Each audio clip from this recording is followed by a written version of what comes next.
What is up, boyos? It is Water Buffalo Man here, and we're back for more Dragon Ball Z Dokkan battle. Alright, so we had a little bit of a news drop last night. Very... what's the word I'm looking for? Not pivotal, but a climactic one. It didn't get the best response from a lot of the player base, and I'll kind of cover that at the end of this, as well as a little bit of a rant in my opinion in regards to what went wrong with that. So let's just jump in and see a little bit of what we're getting. We'll cover this a little more when the data download comes, which should be today at some point, because as you can see, the new start time is at 4 a.m. tonight, which is in less than 13 hours from now. So that'll be dropping tonight while I'm at work, so I'll be at work, come home, run these events, and then get the videos up for you guys. But so we do have a new red zone coming, stage 5, which will probably be just this merged Zamasu right here. We also have the Divine Wrath and Mortal Will. We have the merged Zamasu Corrupted, as well as the Super Saiyan Trunks, which will probably be the two new most difficult events. In whichever order they may be, one will probably be stronger than Vegito, I'm hoping, but not ridiculous to the point where it's impossible to beat. So these will be they'll be taken away, I'm sorry. They'll be taken away these days, and the preparation starts on Thursday, so we should probably be seeing them by the 22nd, which is Friday, so I apologize about that. I read that incorrectly. Because the 22nd is when part 3 actually starts. We also have a new story mode, or stages coming, which will just be giving us exclusive time traveler medals for Trunks. Cool, great, nothing too special, but that's what we're getting. We're also going to be getting a new Stage 10 for the Future Trunks Saga, which will be giving a support memory, which, again, we don't really know too much about, but I'm assuming it'll be based specifically around extreme type time travelers or Realm of God, something of that nature. We have 2 new Extreme Z areas dropping, not necessarily new ones, but just new stages. We're going to be getting the stage for the Teen Trunks Future. It'll allow us to EZA him to 140 in SA-15. I'm hoping he's going to be a lot better than what he is now. He's not terrible now. He's a good free-to-play unit, but he is not good enough to fit for some of the Red Zone events, but he would be pretty decent in most any other content. We're also getting the EZA for this man as well, who is also, I actually enjoy using this one. I use this one quite often on my side team, just like that I mess around with on. I use him on there pretty regularly, and he's not bad, but he's not strong enough yet. Hopefully this EZA will fix that, but this is another key issue that a lot of people are having with the game, myself included. They need to start releasing these units in this EZA state as level 120s, so you don't have to have a unit pretty much at their max capacity the moment it drops and then not be useful again for the next 6 years. Because that's what they're doing a lot of, is they're awakening units like these two. And now these 2 units, yeah, will be useful in the meta for a little bit, but they're not going to be useful full term. Maybe another 3-6 months these 2 units will be useful, and then they're going to be gone. They won't be useful in any way, shape, or form, because you can't EZA them again. You can't do anything with them again beyond this point. And then we're getting a support memory boost event thing like they always do. It'll just start the 21st. There's a few support memories people are thinking are probably going to be updated, but I'm more or less just going to wait and see what we get at that point in time. So they're not generally too difficult to do, but you get a lot of free support memories, which is kind of nice. So, and it'll level them up. But let's jump into the most dangerous part of this, the hardest part for everybody, what everybody's complaining about right now, which is the Goku Black Rose EZA. Yeah, this unit is very polarizing, as you can see from Gresh here. He says it's putrid, which I don't know if I'd go that far, but I mean, hey, it's just some people jumping the gun on it. But, okay, so advanced introduction of the new Extreme Z Awakened characters. Recently, the pinnacle of noble beauty, Goku Black will be able to achieve Extreme Z Awakening. With Extreme Z Awakening, your leader skills, passive skills, and special moves will be strengthened. Pay attention to the new Extreme Z battles to be held soon.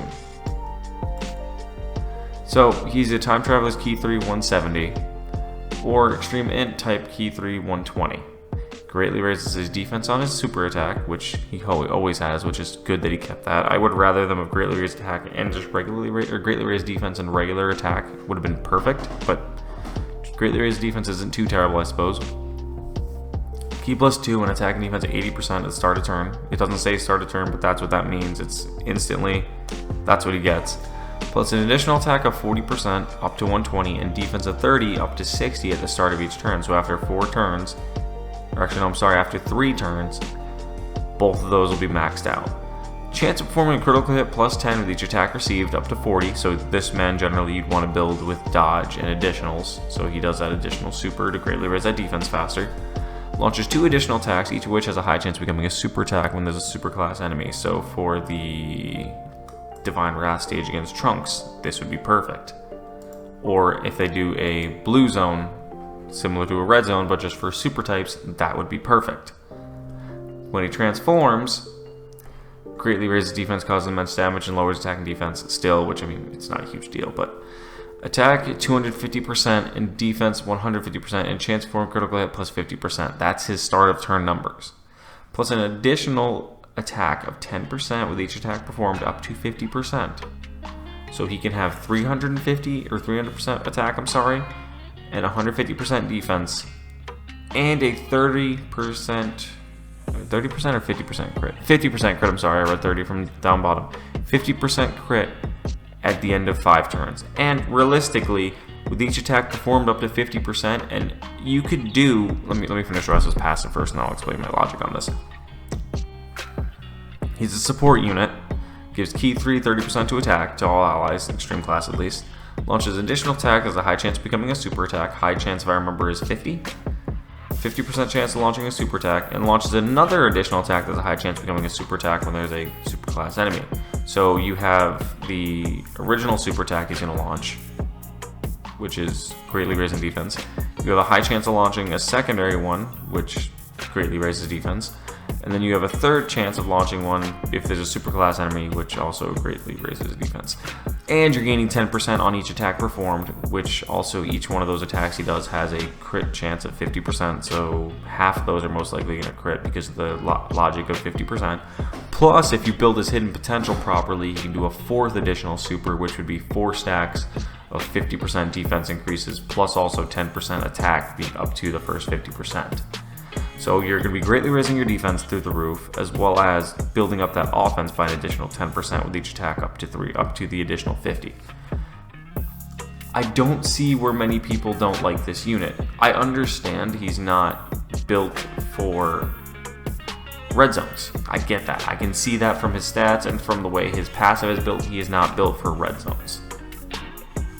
This unit, to me, looks like he is built for something specific. Same thing he was originally. He was always built for longer content, longer form content. Ergo, the Fighting Legend Goku, Fighting Legend Goku GT, Fighting Legend Vegeta, Infinite Dragon Ball histories that are longer stages. That is what he is built for. He is not built to be the #1 unit in the red zone. As much as many of you wanted that to be the case, that is not what he's meant to be. And a big caveat that still needs to be addressed, which they haven't, is what is his transformation conditions. If his transformation conditions aren't 6 turns at 80% health or higher, then he'll be even better of a unit, because you'll get to this stage a lot quicker, and he'll do a lot more damage and build up a lot more defense that he will be able to breeze through a red zone. But if it stays at the 6 turns, you'll never see this stage in a red zone event, because you're never above 80% health, really, if you get hit once by a super, and you're never going to be at 6 turns, because most of the time, mine usually included, I'm finishing up the red zone at turn 6, or if not earlier. But back on my little thing I spoke about in the beginning of this video, my little rant I wanted to cover. I feel like the problem isn't inherently with the units or the way the game developers are designing it. My biggest problem is the way I perceive that everybody expects units to come out and be top of the line.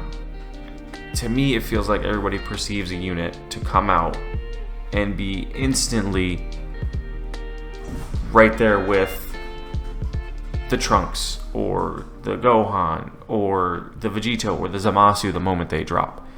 But we can't have that happen. We can't have every single unit dropping at the top of the meta all the time.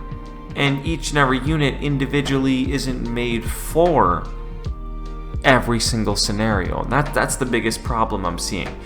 Yes, they can make units top 10. Yes, they can make all the new units when they come out top 5. But we already struggle with the power creep in this game as is. That units are being outdated faster than they're being created. Good units. And what that's doing is just putting more and more emphasis on why they need to Extreme Z Awaken better, which I agree with, as EZA isn't perfect.